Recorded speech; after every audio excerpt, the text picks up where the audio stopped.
Guys पहिला यो video हेरौँ अनि यसको फन्नी कमेन्ट पढ्ने है त।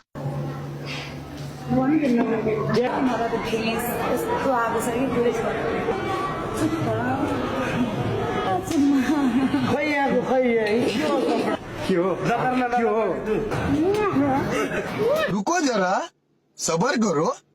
उच्च सम्मानका साथ रानी मात्र भन्न चाहन्छु।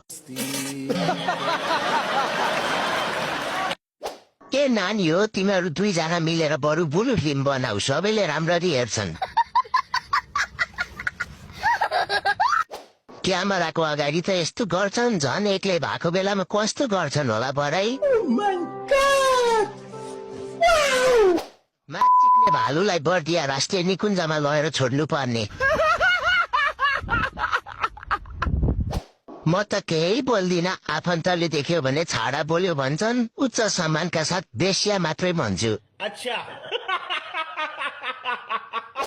नेपालमा बाघको कमी भए पनि भालुको कमी छैन। नेपाल सरकारलाई भरपर्दो कन्डम बनाउन अनुरोध गर्दछु।